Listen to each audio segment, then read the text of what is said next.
સદગુરુ આવતા દેખીએ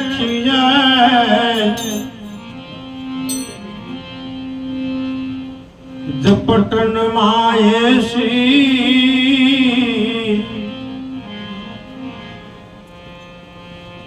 એક ગુના તો ક્યાં કરે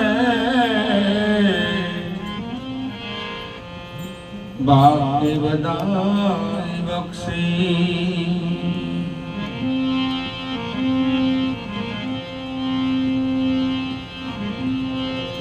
તો ગુરુજી મારા ગારુડી मुझ पर कीनी में मरो बताओ या मरो मनो उतर गया सब दे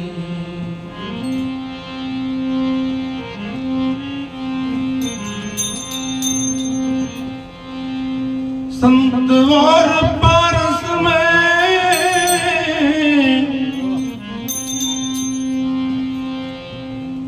बड़ो यंत्रो जान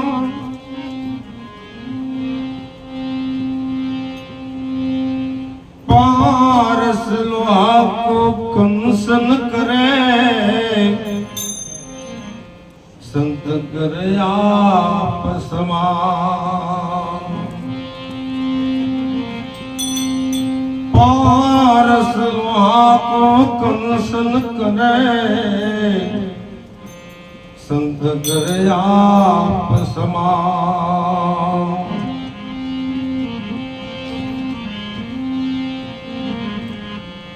हंसा भमरी रे ए जनी रे जेनी वावना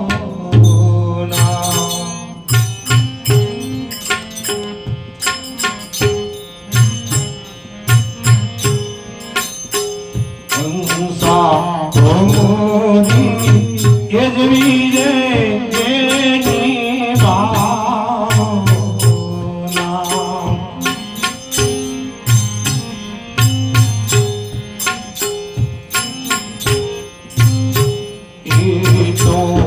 પોતાના એ રૂપ કરી રાજી થાય દુર્લભ એવા સંતો છે દુર્લભ એવા સંતો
શંકર મહારાજ દે ગામની અંદર થયા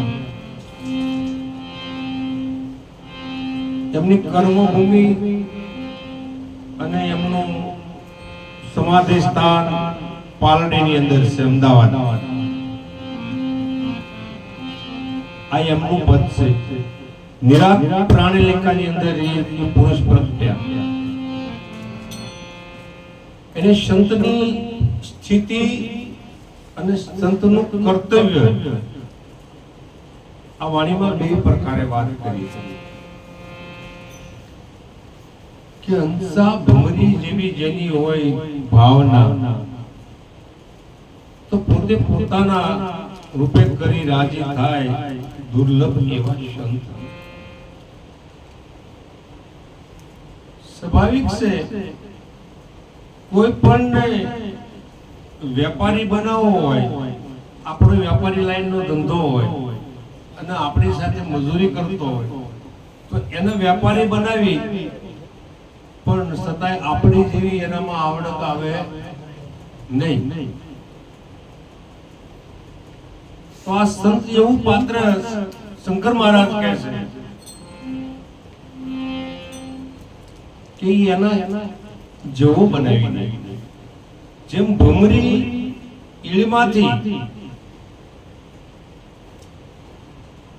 ભમરી બનાવી નાખે છે, એમ સંત જીવ ગતિમાંથી મુક્ત કરી અને શિવ ગતિ પ્રાપ્ત કરાવે છે. શિવ ગતિ એટલે કોઈ પદાર્થ નથી. શિવ નો અર્થ જ્ઞાન થાય, જેને જ્ઞાન મૂર્તિ કહેવામાં આવે. જીવ કોટી માંથી શિવ કોટી, જીવ કોટીના જે કર્મ છે એમાંથી મુક્ત કરી અને એને શિવ કોટી પ્રાપ્ત કરાવે. જ્ઞાન છે એની કોઈ પણ નાના મોટી કેવું વિભાજન નથી. બે ગ્લાસ ની અંદર પાણી હોય, આ ગ્લાસ ની અંદર પાણી આમાંથી થોડુંક ઓછું કરો, ઓલામાંથી થોડુંક નાખી દો, તો પછી આપણે જોવા બેસીએ તો એમાં ક્યાંય જુદાપણું રહેતું નથી. જેવું એ ગ્લાસમાં પાણી હતું એવું એ જ રીતે આર પાર કોઈ પણ દ્રત ભાવ કે દ્વૈત ભાવ રહેતો નથી, એક સરખું થઈ જાય છે. દુર્લભ એવા સંત પોતે પોતાનું જો બનાવી નાખે, આવા સંત મળવા શંકર મહારાજ કે બહુ દુર્લભ છે. જગતની યાદી વ્યાધિ અને ઉપાધિની અંદર 24 કલાક જે બળી રહેલો જીવ છે એને એક પલની અંદર, એક ક્ષણની અંદર એક શબ્દ એને એમાંથી મુક્ત કરી એના જેવો બનાવી દે. એવું પાત્ર હોય, એવો ઘાટ હોય તો એક સંત છે. આ એનું કર્મયોગ બતાવે છે. હમણાં કોઈ કીધું કરેલા કર્મના બદલા દેવા પડે, હવને આખર હવને નડે. આ સંતનો કર્મયોગ નથી. પાછળની સોપાઈમાં કીધું એની સ્થિતિ હંસા બ્રહ્મ સ્વરૂપ વાળે આ બ્રહ્માંડને જેની દ્રષ્ટિ થઈ છે બ્રહ્માકાર, આખા બ્રહ્માંડને એ બ્રહ્મ સ્વરૂપ જ જોવે છે. એમાં એને કોઈ પછી વ્યક્તિત્વ કાંઈ દેખાતું નથી. એની જે વર્તી છે એ બ્રહ્મકાર થઈ ગઈ છે, બ્રહ્મય બની ગઈ છે. એમાં દ્વૈત ભાવ હોતો નથી. નિંદ્યા, પર્પસ, આવરણ, સારું મોડું આ બધું નષ્ટ પામે છે. કારણ કે એની વર્તી છે એ બ્રહ્માકાર બની ગઈ છે. અને બ્રહ્માકાર ન બની હોય તો એને બીજું દેખાય, તો એને દ્વૈત ભાવ ઉભો થાય. પણ જેની વર્તી બ્રહ્માકાર બની ગઈ છે એમાં દ્વૈત ભાવ નથી. જેનું સ્થિતિ અદ્વૈત છે, જેની સ્થિતિ અદ્વૈત છે, આ એની સ્થિતિ છે. આવા સંત મળવા બહુ મુશ્કેલ શંકર મહારાજ કહે છે. ત્રીજી સોપાઈમાં કહે છે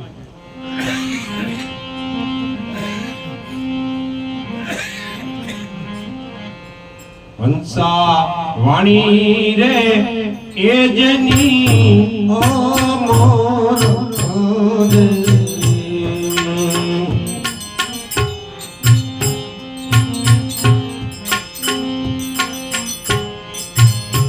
હંસા વાણી રે એ જની અમર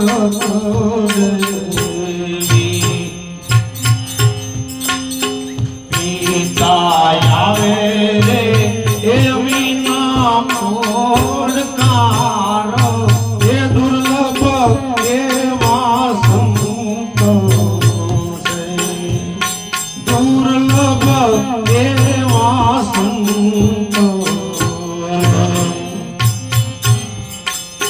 હંસા મોરી એ જવી રે એની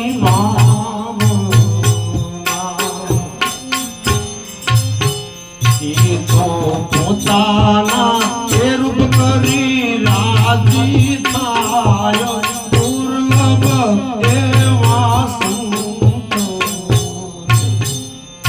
દુર્લભ એવા સંતો શંકર મહારાજ કે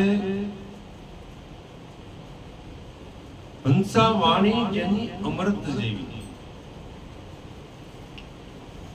સ્વાભાવિક રીતે કોઈ પણ મીઠું મીઠું માણસ બોલતો હોય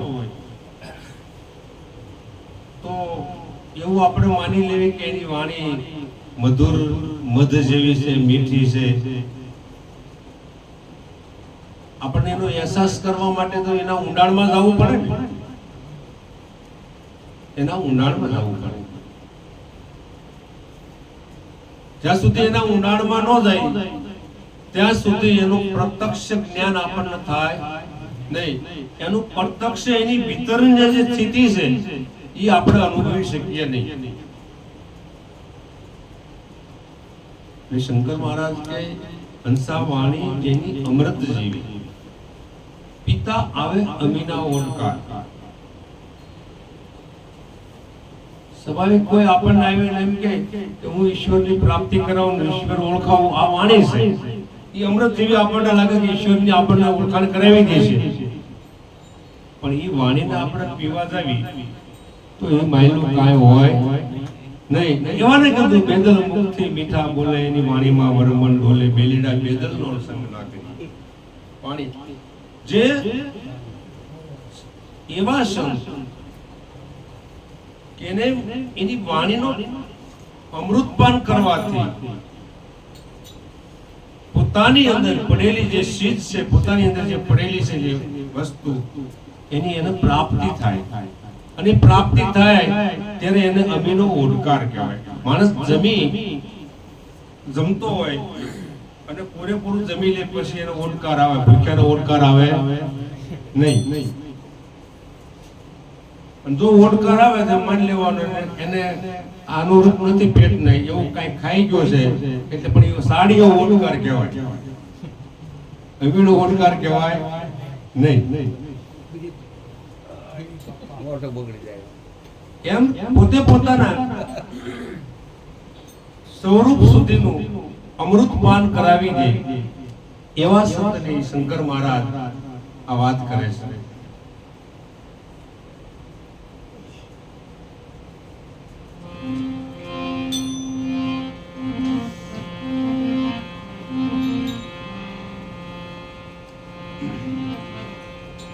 હંસા દાસ રે એ શંકરની આવીનું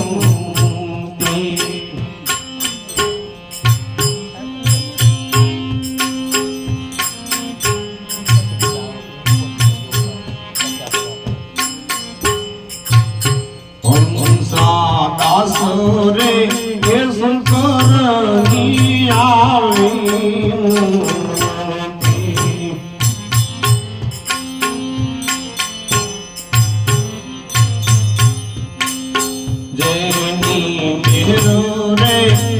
તારે બેડો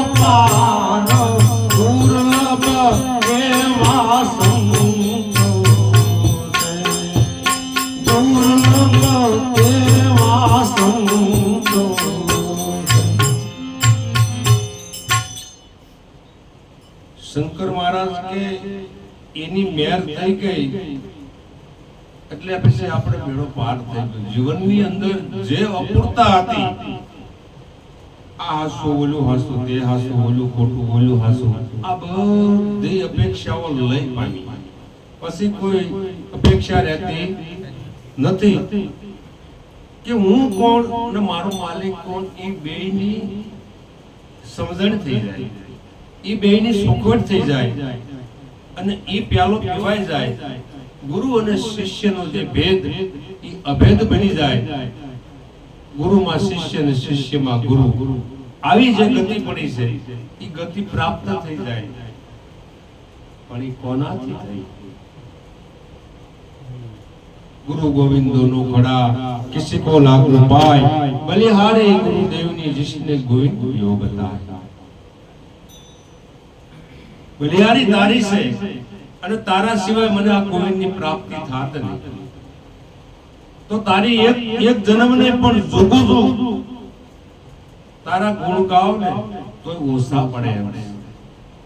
એટલે જીવન બાપા કહે છે અમારા અવગુણ રે ગુરુજીના ગુણ તો ઘણા.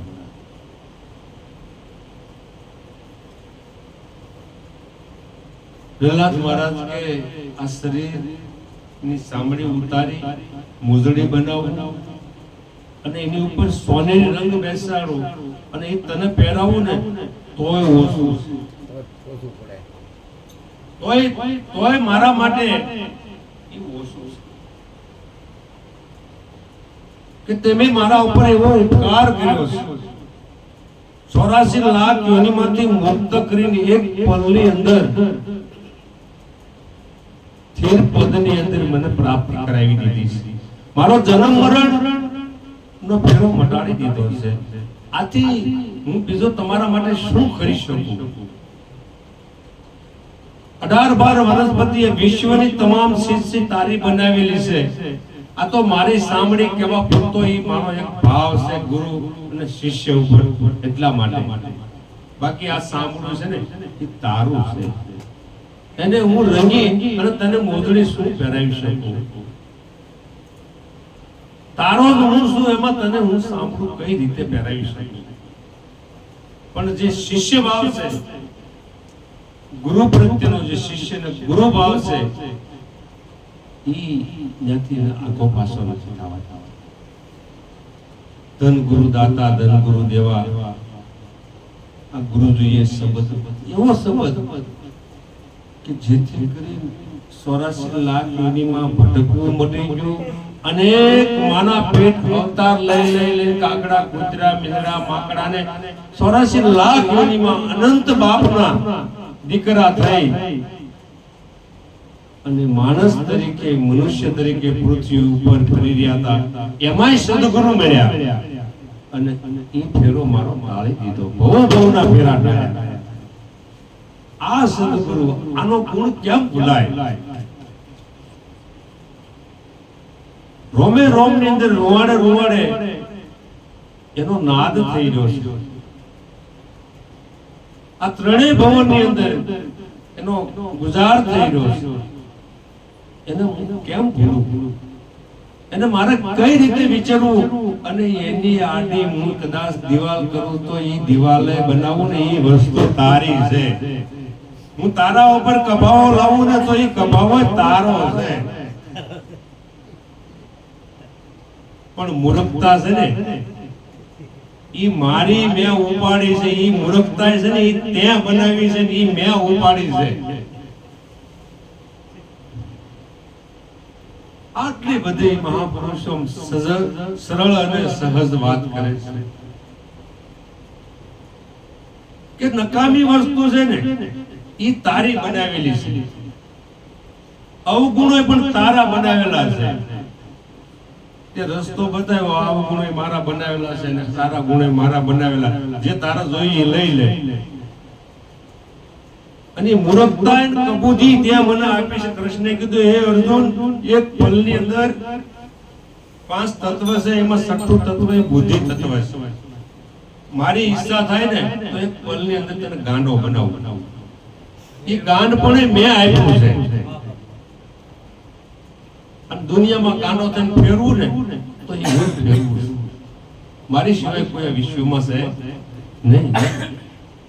અખિલ બ્રહ્માંડમાં એક તું શરીરી જુજવે રૂપ અનંત ભાસે, પવન તું, પાણી તું, ભૂમિ તું, ભદ્રા શબ્દ થઈને વેદ વાંચે. આમાંથી કઈ જગ્યા આગી કરી શકીએ? આમાં નુગરાને ક્યાં આગો કરવો ને સુગરાને ક્યાં નજીક રાખવો? જાને કી જગા નહીં, રહેને કા નહીં ઠોર. અને ભાગી ભાગીને આમાં કોણ ક્યાં જવાનું? એટલે હમણાં મોરારી બાપુ યાદ કરતા હતા કે ભોળિયો ના શમશાનમાં વહી ગયો, કે ભાગી ભાગી તો છેલ્લે અહીંયા જ આવવાના છે ને કે. એટલે એને બીજું કાંઈ મહેલ નો પસંદ કર્યા, રજવાડું પસંદ ન કરે, કઈ રાજધાની પસંદ ન કરી, અને જેટલા ભાગીને કે આવ્યા ને એની રાગ એને ત્યાં સોળે. જો તમે રાગ થઈ ગયા પણ હું જે સલામત છું. એટલે કોઈ જગ્યાએથી આપણે બચી શકીએ એમ નથી. પણ આપણી દ્રષ્ટિ છે ને એ અભાગી બની છે, આપણી દ્રષ્ટિ વિકારી બની છે, આપણી દ્રષ્ટિ સ્વાર્થી બની છે. આપણી દ્રષ્ટિની અંદર ઘણા પ્રકારના આવરણો ભર્યા છે, અને આવરણોને લઈ અને જે આપણો મૂળ ધર્મ છે, જે મૂળ નિષ્ઠા છે, એને આપણે ગુમાવી રહ્યા છીએ. બાકી કાંઈ નથી. આ પંચ મહાભૂતનું શરીર આપણું નથી. આ શબ્દ રહ્યો ને એ પણ આપણો નથી.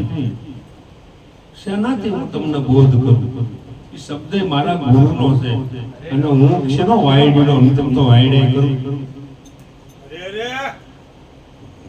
એ મારો નથી. આ શ્વાસો આલી ગયો ને એ પણ મારો નથી.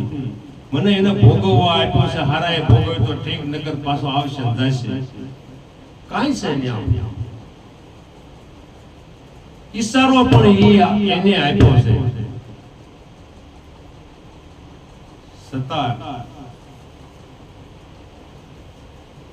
અભિમાનના આવરણની અંદર અંધકાર મેં આપણું જીવન બનાવી અને બહાર ભીતર બધે અંધારો કરીને બેઠા છે. અને એ અંધારાની અંદર કિંમતીમાં કિંમતી જે મોતીડા પડ્યા છે એ આપણને દેખાતા નથી. પોતાનું જીવન કિંમતી છે, મોતી કરતા અમૂલ્ય છે. માણસનો દેહ છે ને એ મળ્યો છે ને એ દુર્લભ છે. એને એક અહમની અંદર કોઈ નાખવાનું. એક સ્વાર્થની અંદર, સ્વાર્થના ભાવમાં હું ભાઈડા વાળો, મને બધું આવડી ગયું છે, મારા કોઈની જરૂર નથી. તો આ શ્વાસો બહારથી આવે છે શું કામ નથી? અન્ન પાણીના આહાર જે બનાવે એ પરમાત્માની રચના છે. 18-12 વનસ્પતિ એને પરમાત્માએ બનાવી છે. એનો શું કામ તું ઉપયોગ કરે છે? અને તું જ બધું હોય તો તું શું કામ આ શરીર છોડીને ગયો જાય? તને આમાંથી કાઢવામાં આવે છે. નીકળ બહાર. તું આવ્યો કાંઈ કરી નથી ગયો, હવે તું આ ખાલી કર, બીજા જગ્યા નથી સમજાતું. શું કામ? અહંકાર ની અંદર આપણે તરબોળ થઈ ગયા છે. બે ભાન દિશામાં આપણે જીવીએ છીએ. રામનો અને કૃષ્ણ આ બધા મહાપુરુષો એ સમયના છે. તો તમે એક વસ્તુ વિચારજો, રામે ખાલી આમ સ્પર્શ કર્યો છે, ન્યાયની કૃપા થઈ છે. જ્યાં માનો કોઈ ગૌતમ ઋષિની પત્ની પથ્થરની બની ગઈ હતી, ત્યાં ખાલી એનો પગ અડ્યો એટલે પાછી નારી બની ગઈ. તો આવું કૃષ્ણએ નથી કર્યું. કર્યું કે મહાભારતમાં આવું કાંઈ નથી કર્યું. અને કૃષ્ણએ જ્યાં તિરાડ પડતી હતી ન્યાય વચ્ચે આવીને ઉભો રહ્યો. જ્યાં વિભાજન થતું ત્યાં વચ્ચો વયસ આવીને ઉભો રહી. કૌરવો અને પાંડવોનું વિભાજન થઈ ગયું ને વચ્ચો વયસ આવીને ઉભો રહી ગયો. અને બેયને આપ્યા. કૌરવોને જોઈએ એટલો સાધનો આપ્યા અને માંગ્યું આપ્યું.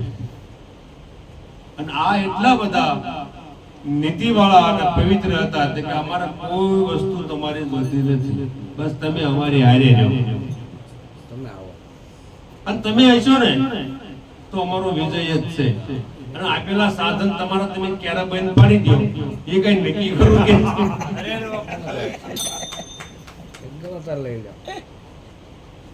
એ તો તમારી બનાવટ, તમારી જરૂર છે.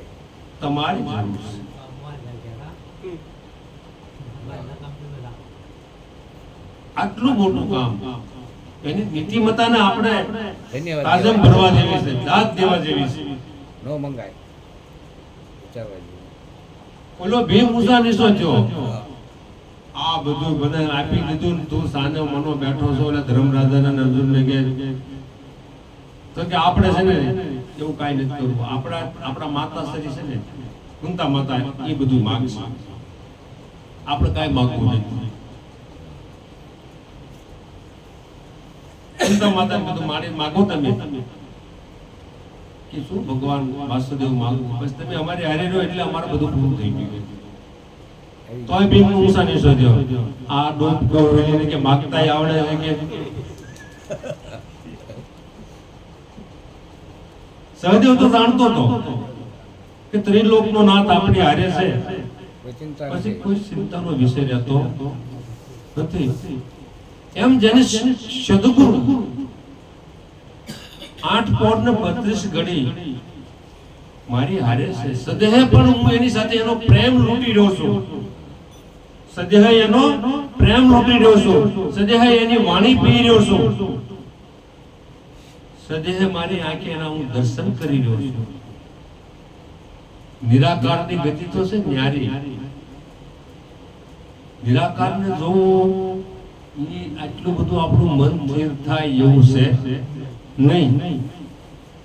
રવિરામ મહાત્મા કહે છે કે ગાયના શિંગડા ઉપર રાયનો દાણો ઠેરાય એટલી ઘડી તમારું મન સ્થિર થાય તો મારા દર્શન થાય. તો સદેહે જે પુરુષ છે એનો પ્રેમને લૂંટી લેવો, એની વાણી પી જવી, અને આપણી આ જ્ઞાન ચક્ષુથી દર્શન ન થાય તો કાઈ નહીં, પણ સાંભળ્યાની આંખે સદેહ એના દર્શન કરી લેવા. એ નથી થઈ શકતું. આપણી એટલી અભાગ છે, આપણે એટલી કર્મ નબળા છે. દેખાવ કુદળો છે, ભીતર કાળ,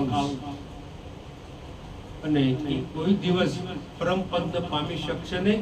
પરમ પદની વાત કરોડ વખત કરી શકશે, પણ કરોડ વખત નરકનો અધિકાર 100% બની શકશે ને બની શકશે, એમાં કોઈ શંકાનું સ્થાન નથી.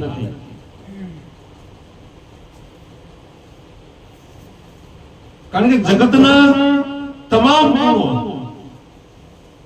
છોડ્યા છે, એને સદગુરુએ માફ કર્યા છે. પણ સદગુરુનો જેને ગુણ છોડ્યો છે ને એમાં કોઈ જગ્યાએ માફ થવાની જગ્યા જ નથી. કારણ કે ગુરુ ગુણ છે ને સબર ભર્યો છે, એ ગુણનો સબર ભર્યો છે, કોઈ જગ્યા ખાલી નથી. જ્યાં પગલું માંડીને ગુરુ ગુણ પ્રગટ પણ શું કરે, કોઈ શંકાનું સ્થાન જ નથી.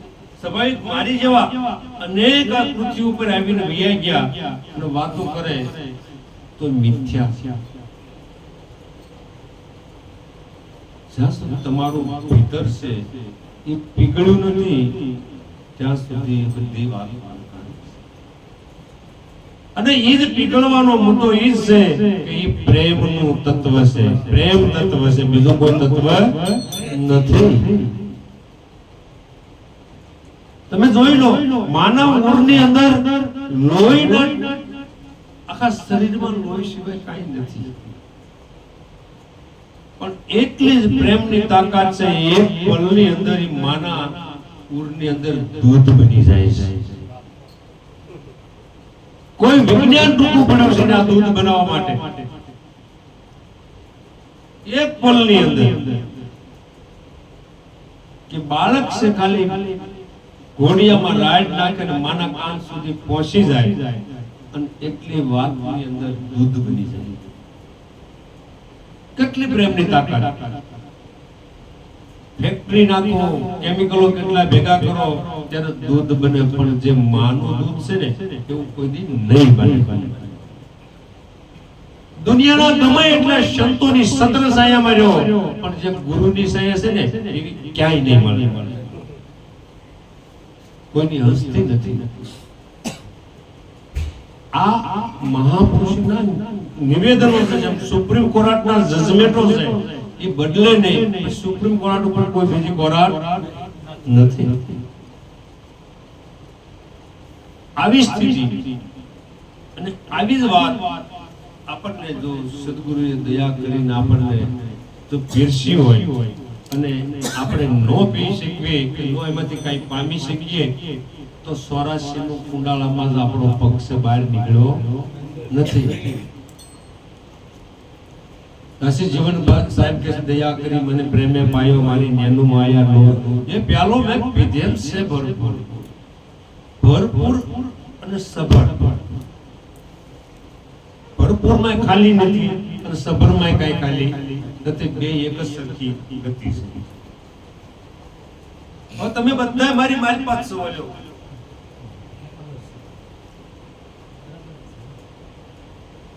તમે મારી માલપાત તમને જોઈ શકો છો.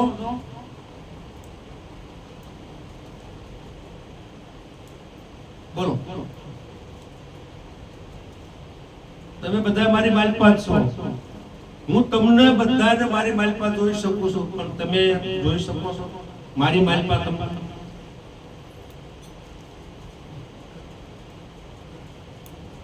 જો તમે જોઈ શકતા હો ને તમને મારી માલપાત, તો મને ગાય દઈ ન શકો, મારું અપમાન ન કરી શકો, મને તોછડો ન બોલી શકો. આ સમજણનો વિષય છે. હું વ્યાપક નથી થયો એટલા માટે બધાના કટકા કરું છું. જો હું વ્યાપક હોય ને તો હું કોઈનો ખર્ચ ન કરી શકું. કોને આમાં કેવું? બસ તમે છો ઈ હું છું, હું છું ઈ તમે છો. ખાલી સાંભળાના ઘાટ આ શરીરના અલગ છે, બાકી તમ બધા નોકા ઈ પંચ મહાભૂતના તમને 5 તત્વ લાગુ પડ્યા, મને પણ લાગુ પડ્યા. 5 ઇન્દ્રિય કર્મ ઇન્દ્રિય, 5 જ્ઞાન ઇન્દ્રિય, 4 અંતકરણો, બધું હથિયાર કોણ છે. બાકી બદલાવ મનનો કરવાનો છે. તેનો કરવાનો ખાલી મનનો. મનનો અર્થ એ છે કે હું મૂકી દઉં, હું પણ એટલે મન ગયું. તન મન ધન ગુરુને શરણે એમની જાય. આ મળ મુકાય તો જાય. એટલા માટે મહાપુરુષે આને બહુ પ્રેમ આપ્યો છે જગતના જીવને. જીવ ગતિ છે વિશીના ડંક મારે વિશી ગતિ. વિશીનો સ્વભાવ છે ડંક મારો, એમ જીવનો સ્વભાવ છે ડંક મારો. પણ સંતનો સ્વભાવ છે તો એને પુકારવાનો છે. સંત કોઈથી ઘા ન કરે, સંત કોઈથી તરસોડે નહીં, સંત કોઈથી મૂકી નહોતી. એનું કર્મ છે ને એનાથી જ છૂટી જાય. કોઈ છોડવો પડતો નથી, કોઈ વિરોધામ કેવું નથી પડતું.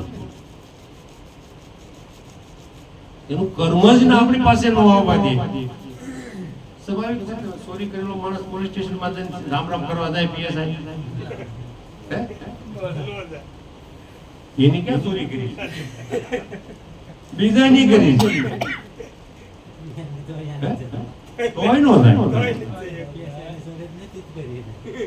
એટલે મહાપુરુષે કીધું કરેલા કર્મના બદલા ભોગવવા પડે આપણે અંતે સૌને મળે.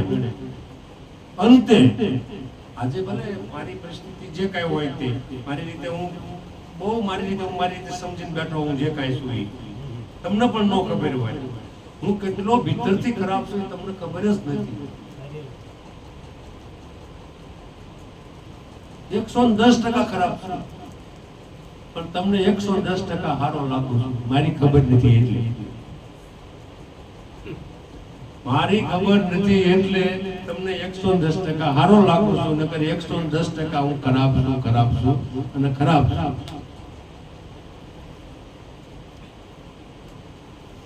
આવી અને એટલે જબુભાઈ બહુ સરસ મજાની વાણી કરી. સાસારે સંતોની માથે ભક્તિ કેરા મોર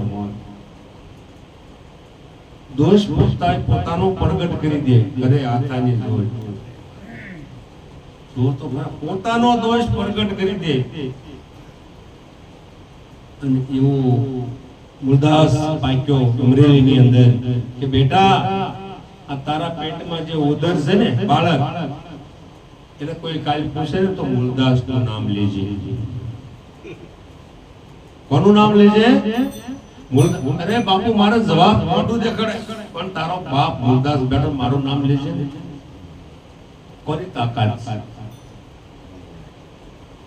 જબરદસ્ત બાબત છે, સામાન્ય બાબત નથી. આ સંતના સિદ્ધાંત અને સંતના મતને અનુસરવો અને માથું મૂકવું બે હરખું છે. પણ મંગલદાસ મહારાજે એની વાણીમાં કીધું નફટ નરને જાદુ શું કહેવું તેને લાજ શરમ નો આવે. શું તમે કહીને શું કરી લ્યો એમ. આ બધી મહાપુરુષની વ્યથા છે. મહાપુરુષ કોમળ છે પણ જગતના જીવો માટે થઈ અને પણ દુખી પણ છે. કારણ કે એનું કામ છે મુક્ત કરવાનું અને આને મુક્ત થવું નથી. સર્પ અને નોળિયા જેવી સ્થિતિ છે. આજીવન જેટલા આગળ સંતો મહાપુરુષો થયા એમ નાગની અને નોળિયાની જે ઝઘડો છે એ સ્થિતિમાં જગતનો અને સંતનો ઝઘડો છે.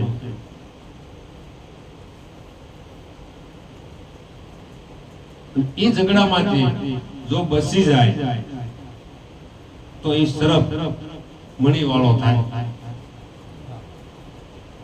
એ ઝઘડામાંથી બચી જાય તો એ સર્પ મણી વાળો થાય. કોઈ કીધું કે માયા કાળી નાંગણી સોરું પોતાના ખાય, જો એમાંથી બચી જાય તો મણીધર થાય. એમાંથી બચી ગયો અને નોળિયો ઉડી ગયો તોય મણીધર થાય નહીં. કારણ કે કુંડાળા બહાર નીકળી ગયો એને એ નાંગણી એને ગળતી નથી તો એનું એ વસ્તુ બની ગયું, સ્વાભાવિક છે. પણ એમાં જો એ વસ્તુ બન્યા પછી હાલતું જો નોળિયો ઉડી ગયો તો એ મણીધર નો થાય.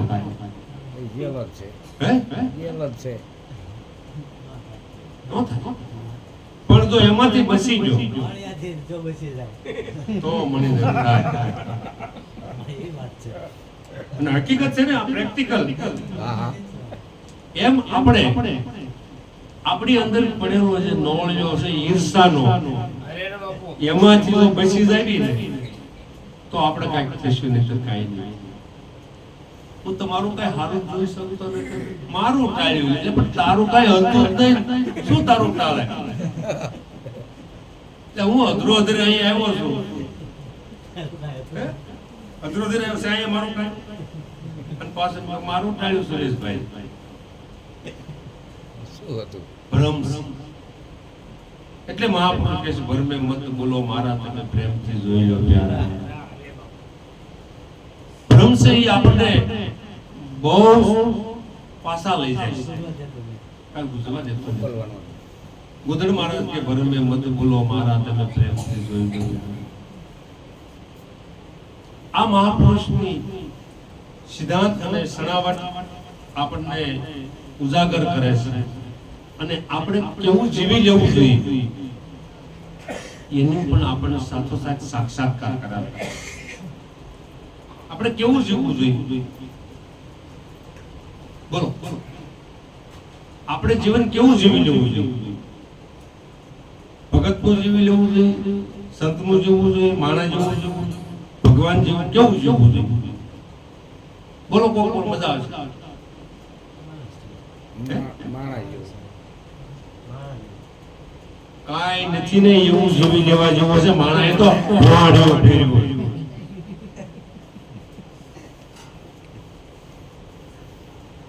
કાંઈ નથી એવું જીવી લેવા જેવું છે જીવન. જે કાંઈ છે એ તું છો, હું કાંઈ નથી એવું જીવન જીવી લેવા જેવું છે. માણાએ તો ઘરો ઘરના રવાને કીધા, આમ આમી ખડી બેન છું એટલે કાંઈ નથી, હું કાંઈ નથી, બસ જે કાંઈ સોઈ તું. સાંડી આશ નિરાશ પરમ પદ તું સોઈ. હું કાંઈક સોઈ એ આશાય નથી, તું જ છો. કાંઈ નથી એવું જીવન જીવી લેવા જેવું છે. એવું જે જીવી ગયા મહાપુરુષો સંતો, એનો જય જયકાર, એના ગુણ ગાઈએ છીએ અને એની સંત્ર છાયામાં આપણે આ બોલી શકીએ છીએ. આટલી વાત કરીને મારી વાણીને વિરામ આપો. બોલ સદગુરુ મહારાજ.